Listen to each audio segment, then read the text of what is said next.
Welcome back, family, to Black House Live's book lecture series. We are still discussing Dr. Amos Wilson's Blueprint for Black Power. Our last lecture was on Chapter 17, Empowerment Through Wealth, which sought to empower the African American community to reawaken its rich economic and entrepreneurialistic personality.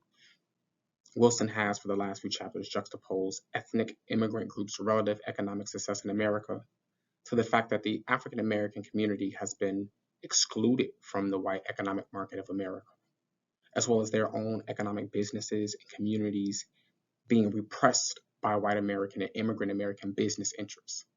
But Wilson argues that our economic legacies and talents, right, have not been completely destroyed. And so in chapter 21, this lecture will focus on Wilson's argument that the African American community is a de facto nation, isolated within the larger nation that is America. And while we have often failed to perceive of ourselves as a nation, citing Du Bois and others, Wilson will present an economic proposal to African Americans that forces us to rethink our economic and residential isolation in a more strategic way that has the potential of eliminating our domination by white America and other immigrant groups. So I'm excited to jump right into it. The African American community, separate and unequal. In this section, Dr. Wilson has previously teased the argument a few times, right, in earlier chapters, but here he dedicates a full chapter to this argument that the African American community is a nation within a nation. And so this chapter, as well as the next, Wilson discusses ways to use our racial and physical isolation from the white American economy to our strategic advantage. Wilson argues that the African American community is a nation. The Black community has been relegated to the role of a mass consumer, and specifically a consumer of white American manufactured goods and services. We're excluded from participating in the American society. We are hyper-segregated into urban and suburban communities, which for Wilson is all proof and evidence, right, of inner city communities operating and being constructed as an internal American colony. According to Wilson, the African American community as a whole has missed the mark when it comes to adequately assessing the economic reality of Black folk in America, right? And until we get that assessment correctly, we will continue to see what we have always seen, excuse me, and that is white domination over Black folk. And so Wilson argues that our failure to recognize ourselves as a nation helps to explain our relative powerlessness in America, right, as well as in the world. And so Wilson argues that individuals and unstable groups can never wield enough power against an organized, cooperative, coordinated, conscious group of people. And so in this instance, right, a group of unorganized Black folk do not yield enough power, right, to overthrow this more organized, cooperative, conscious group of individuals, right? But Wilson argues, right, that a people, an African American people that is conscious of their identity, that is organized, right, to do the work, they have the means to change that kind of power dynamic. Wilson argues that the African American community's nakedness, right, and he describes nakedness in the terms of economic, political, and militaristic powerlessness. And so the African American community's powerlessness before its enemies is largely due to its failure of vision, its will to clothe itself, right, our will to do something about our economic, political, and militaristic powerlessness. We would clothe ourselves, right, by creating self-determined programs, by creating institutions and organizations that are created to do for us, right, instead of looking for the government. So the African American community, its failure to protect its fleshy parts with a sword and shield of hard caste, African American centered consciousness and racial solidarity, these are the conditions that have allowed for the continued domination, right, of Black folk. And so, according to Wilson and our ancestors, the way forward is group cultural ethnic solidarity. Wilson argues that being excluded from full participation in American society is not the primary source of the relative weakness and vulnerability of the African American community. According to Wilson, its principal source of powerlessness is its refusal to conceptually and socially utilize the perception of itself as a nation within a nation, right? And thus utilize its ostracism to its advantage, right? The fact that we've been isolated, the fact that we have been disconnected away from the larger society has placed us in a strategic position, if only we were to analyze it in that particular type of way. And Wilson's going to help us do that. Wilson argued that the failure to view the African American community as a nation by our African American scholars, thinkers, social analysts, intellectuals, social commentators mean that the many of the problems which confront our community have not been appropriately and usefully analyzed or resolved, right? This means that a number of useful and powerful approaches to resolving those problems have been ignored or overlooked. Wilson argues that while other analysts may, with sound reason, point to racism, right, and the structural dynamics of white American society as being the reasons for our economic and political powerlessness, Wilson says those are but just one of the many issues, one of the many causes, right? But it does not fully explain. Wilson says we all but ignore the structural dynamics of the African American community and its organizational vulnerability to racism, right? Wilson is saying that we have to hold up a mirror to ourselves. We got to hold up a mirror to the community and also talk about the roles we play, the agency that we have, right, in allowing ourselves to continue to be manipulated. And so until we start to analyze the structural dynamics of our own community, where we are vulnerable, where we allow ourselves to be taken advantage of, right? Until we solve those issues, those other issues won't be solved either. Solutions. Wilson argues that white communities' ability to disorganize and constrain the lifestyles of African American communities does not lie beyond the ability of a community that is joined as a nation, right, in a worldwide alliance of African nations, right, to change. And so we talked about, right, no individual or unorganized groups of individuals are possessed of enough resource to be able to attack this white supremacist society, this white supremacist nation.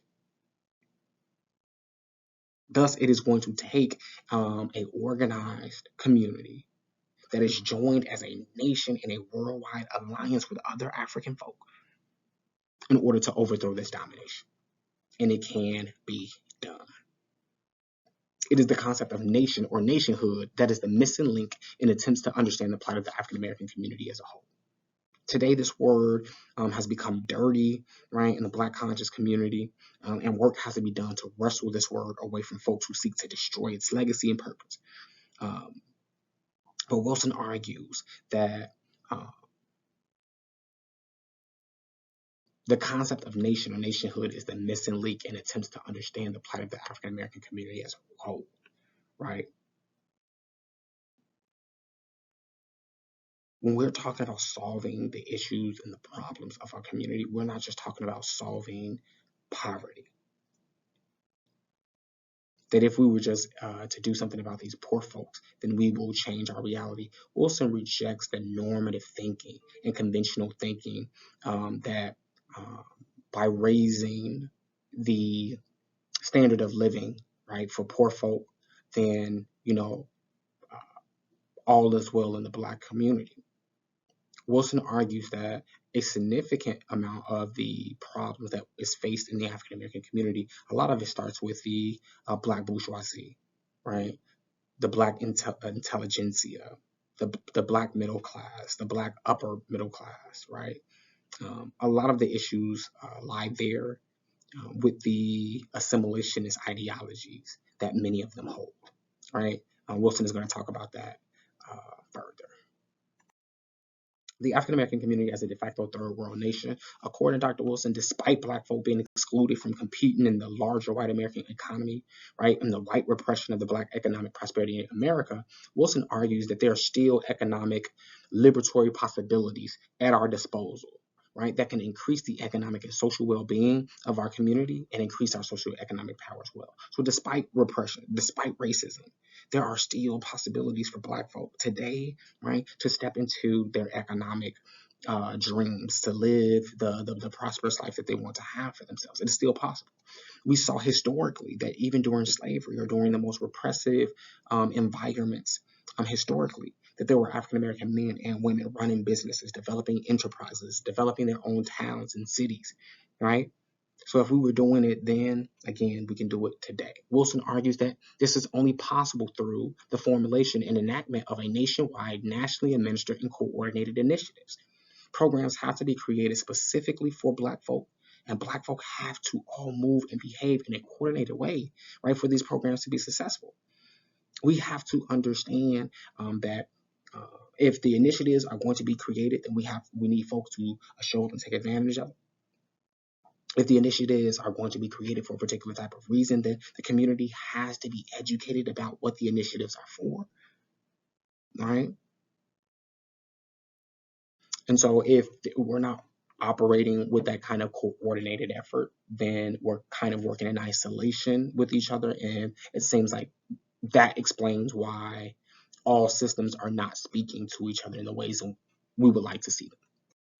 Dr. Wilson argues that for the most part, Black institutional underperformance or Black institutional dysfunctionality, which he provides a few examples of, like inadequate educational and recreational socialization institutions, right?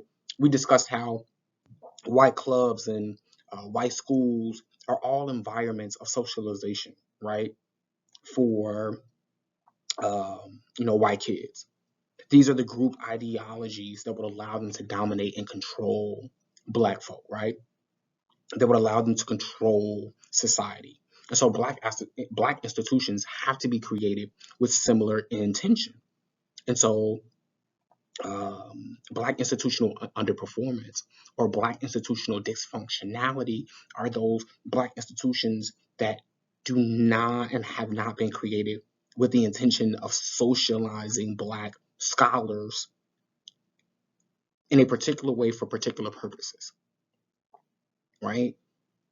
We're sending our children to schools to just be socialized to be Black consumers of white products, to be Black consumers of white ideologies, and not the creators of our own institutions or the creators of our own ideologies, right?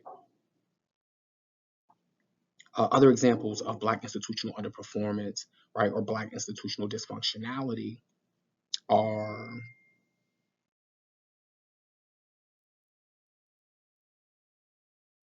family instability, family disruptions, inadequate housing, antisocial and criminal behavior. Wilson argues that all of this can be traced back to the disorganization of the African American economy. But once we fix the Black economy, many of those other issues will be fixed, right? Our failure to perceive of ourselves and understand ourselves as an actual nation has left us completely unorganized and vulnerable before our enemies. And so Wilson argues that if the African American community were perceived as a nation, it would become more apparent that our fundamental problem, like many other African nations with similar problems, is our national debt. Wilson also discussed in previous chapters that the African American community worldwide, right, has not dealt with the issue of a lack of scarce resources in the way that other nations have been able to deal with the lack of resources. And so until we're able to understand that it is not our job to give, right, all of our resources away in this name of being godly, in the name of being multicultural, right, at the expense of our own children or our children's offspring, right?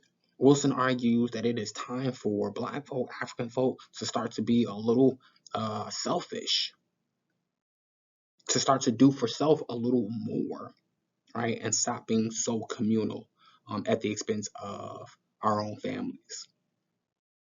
We've not dealt with the lack of scarce resource in the way that other groups have, and we are still too friendly and communal with non-group members at the risk of the larger community going without. So let's keep going. Wilson argues that, like other nations, the African American nation suffers from a constant outflow of its resources. We do not retain our currency for any significant amount of time. Our economic infrastructure is dominated by alien or outside businessmen and women, which also take money and resources from our communities daily.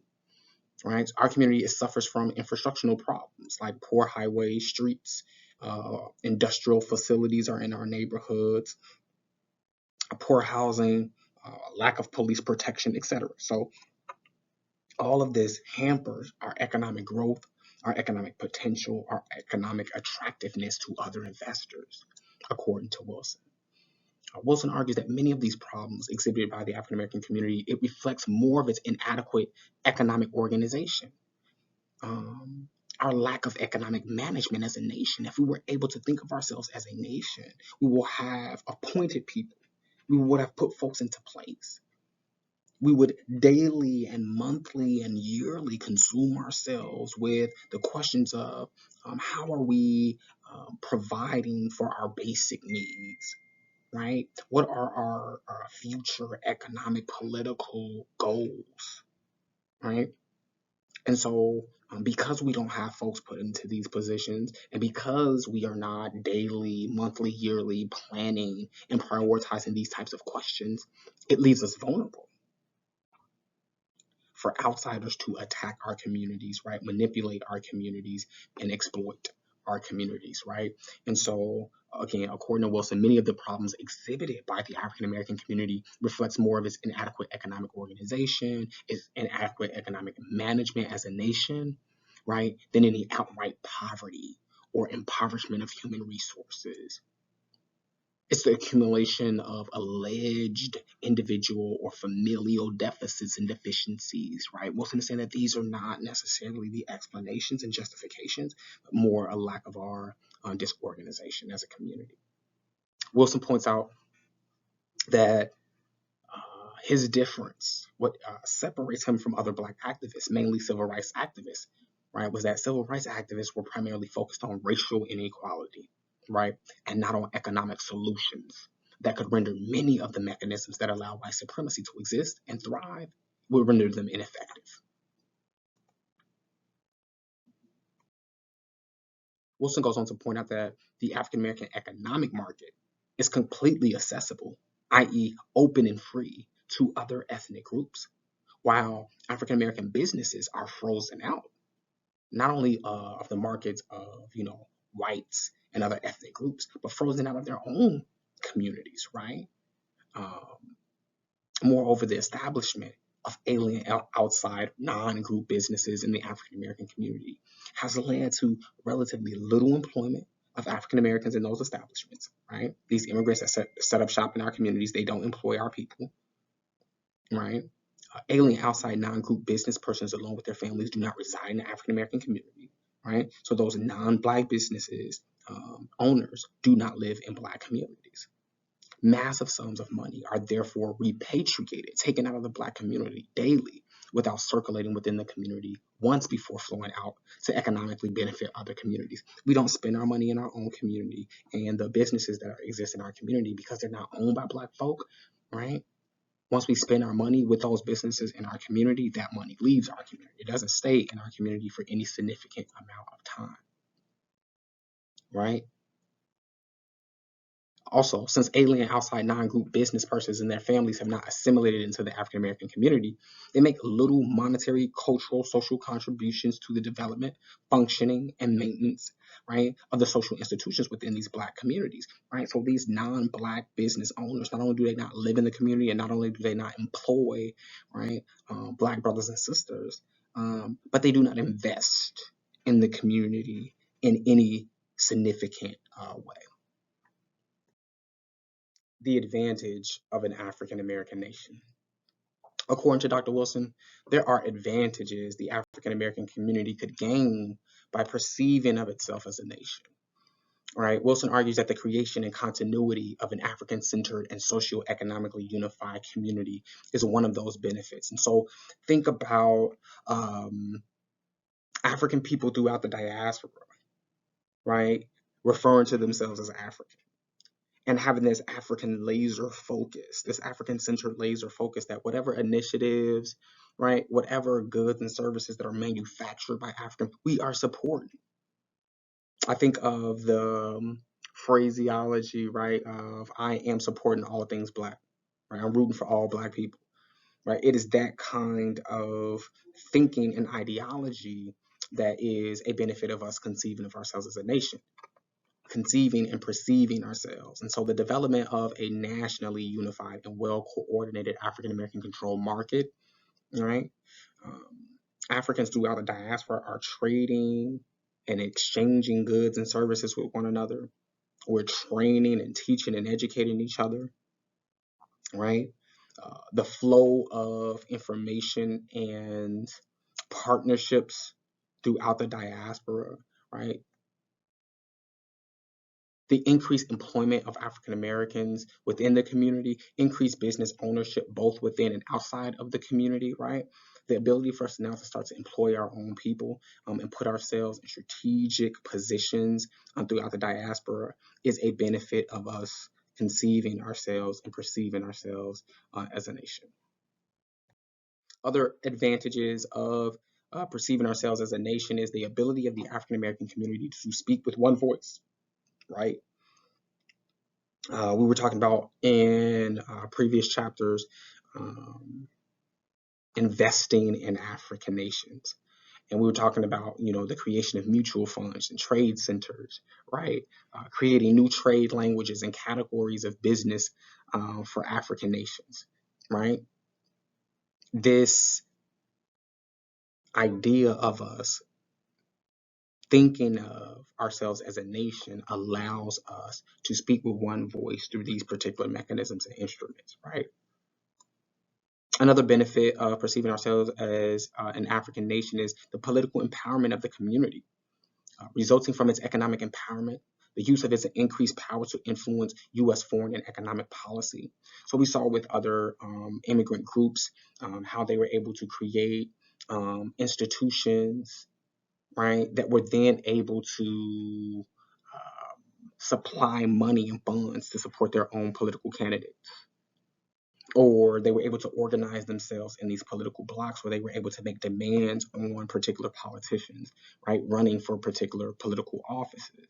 And so in the same way, the African American community, through conceiving and perceiving of itself as a nation, will be able to organize itself to apply political pressure, to apply economic pressure, right, to apply economic pressure. But we can only do that as a nation and moving in a coordinated way for the benefit of the community. The enabling of the African American community to enter into trade relations with Africans and other nations, right, is a benefit of us perceiving of ourselves as a nation, right? Because now we can start to exchange goods with other nations and trade, right, with other nations. To lead in the development of a global Pan-African economic system, right, to rival that of Europeans, Asians, Hispanics, and others, right? So now, in thinking of ourselves as a nation, we have to understand that the goal is not just to exist, right, shoulder to shoulder with other nations, but to be able to compete with them, right? The enhancement of the ability of the Pan-African world to defend its economic and political interests. It's not enough for us to create them. It's not enough for us to actualize them, but we have to be able to defend them against other individuals. We recognize that our economic prosperity may mean the economic downturn for somebody else, right? But we have to protect what we create and what we make for ourselves and for our future. The enhancement of national and international African self-esteem and self-respect, the development of financial and social institutions would enhance the overall viability of the African worldwide community, right? These are the benefits of us thinking of ourselves and operating as a nation. Economic proposal to the African American community, the case of W.E.B. Du Bois. In our last lecture, which was chapter 17, Empowerment Through Wealth, We looked at the case of Marcus Garvey.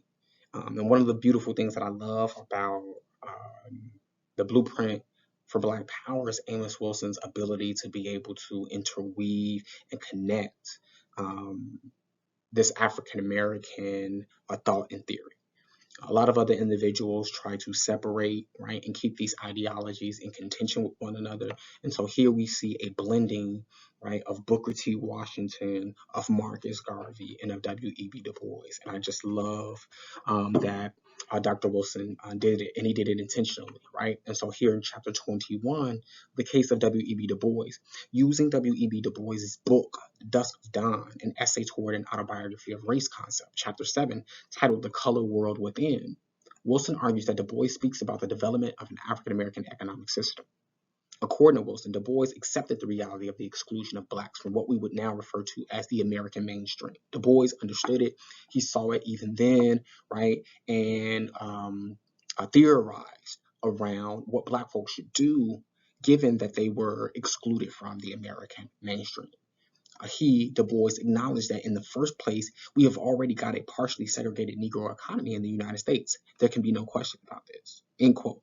Du Bois went on to state that the inner economy of the Negro serves but a small proportion of his total needs, but it is growing and expanding, and in various ways. And what I propose is to say plan and guide it as to take advantage of certain obvious facts. So the fact that the economy was expanding, right, uh, according to Du Bois, African American people were in a strategic position to take advantage of it. So a black economy that provides for the needs of the black community, locally, nationally, and internationally, is tantamount to our success. Right? We recognize that the white economy does not meet our needs. Are we simply going to rest on that as a fact, or are we prepared to do something about it? Are we ready to get prepared to do something about it if we are not currently prepared? In chapter 17, Wilson presented a case of Marcus Garvey's economic influence on African Americans, specifically as it pertains to the development of and support of Africa in terms of investment and resettlement, specifically the work he did with Liberia. Here in chapter 21, Wilson makes it clear that the Black nationalist economic ideologies presented in the Blueprint for Black Power were influenced by thinkers like Booker T. Washington, Marcus Garvey, Elisha Muhammad, Chancellor Williams, and W.E.B. Du Bois. And so I appreciate that Wilson is able to fuse Du Bois, Garvey, and Washington's thoughts and theories, and not simply dichotomize or trichotomize, right, these individual thoughts, their theories, and leaving them there. According to Dr. Wilson, Du Bois established the economic problems confronting the African American community, as well as the Pan African community. I think it's important, and so I'm going to read this full quote right from Du Bois. The American economic class structure, that system of domination of industry and the state through income and monopoly, is breaking down, not simply in America, but in the world. We've reached the end of an economic era which seemed but a few years ago omnipotent and eternal. We have lived to see the collapse of capitalism. In Europe and in the United States, as well as in Russia, the whole organization and direction of industry is changing. We're not called upon to be dogmatic as to just what the end of this change will be and what form the new organization will take. What we are sure of is the present fundamental change. There faces the American Negro, therefore, an intricate and subtle problem of combining into one object two difficult sets of facts. His present racial segregation, which despite anything he can do, will persist for many decades, and his attempt, by carefully planned and intelligent action, to fit himself into the new economic organization which the world faces. And so Du Bois is saying here, right, black folks are going to continue to be discriminated against. You're going to continue to be isolated, right? What are you going to do about it? What are you prepared to do about it? Let's keep going. According to Dr. Wilson, Du Bois recognized that the racial segregation of African Americans will persist, and thus proposed that, and this is Du Bois speaking here, we proceed to use it as a method of progress. Right? Use this segregation as a method of progress. Du Bois continues that instead of letting segregation to remain a matter of chance and unplanned development, and allowing its objects and results to rest in the hands of the white majority. We should make segregation a matter of careful thought and intelligent planning on the part of us. Du Bois is saying, let us take our destinies into our own hands. Let's not allow them to segregate us and isolate us for their benefit, right? Let's use this to our own advantage. Du Bois's economic proposal. According to Wilson, Du Bois set forth the following alternative proposal: a racial attempt to use the power of the Negro as a consumer, not only for his economic uplift, but in addition to that, for his economic education. Du Bois goes on to say, and I'm quoting Du Bois here, what I propose is that into the midst of his collapse of this industrial machine, right? And this quote coincides perfectly with America's deindustrialization, right? The Negro shall search intelligently and carefully and farsightedly plan for his interests into the new economic world, not as a continuing slave, but as an intelligent free man with power in his hands. And so as we look around, right, how we're going to engage with this economic market, Du Bois is saying that we are not looking to be anybody's slaves. We are not looking to be anybody's servants. We are looking to take our economic destinies into our own hands. Du Bois continues, I see this chance for planning in the role which the Negro plays as a consumer. In the future reorganization of industry, the consumer as against the producer is going to become the key man. The consumer, not the producer, is going to become the key man or woman. Industry is going to be guided according to his wants, her wants and needs, and not exclusively with regard to the profit of the producers and transporters. The market is going to be dictated based on the needs of the consumers, right? So all of this frivolous, just producing and making of products, and the idea that if you make it, people will buy it. We see that today, right now, currently in 2022, people have to be extremely conscientious and judicious about what they purchase, right? Which now is forcing a lot of producers to stop overproducing and mass producing a lot of these products that nobody is going to buy if the average consumer is having to be judicious. All right, let's jump back into it. Du Bois says that now as a consumer, the Negro approaches economic equality much more nearly than he ever has as a producer. Organizing then and conserving and using intelligently the power which 12 million people have through what they buy, it is possible for the American Negro to help in the rebuilding of the economic state. We are segregated largely without reason. Let us put reason and power beneath this segregation. Du Bois is saying, right, Black folks who are strategically located in different cities around the world can apply economic pressure based on what we buy and what we don't buy. And we have to be smart about this. Folks right now understand or know and can predict the amount of spending power that the Black community has. Each year, these stores and companies, businesses, right, are predicting how much wealth they can assume they're going to make based off of the Black spending power. And so either we're going to get strategic about how we consume, how we spend our money, or we're going to allow ourselves to continue to be exploited. Wilson's summation of Du Bois's proposal was that Du Bois clearly perceived that the capture and control of our internal markets, in conjunction with utilizing our potential as a major consumer group in our own interests, could enable the African American community to wield considerable power and influence in the United States. Black men and women are going to have to capture the businesses, the business institutions, right, in our communities, as well as in the states that we reside in. And it is possible. It is very much possible.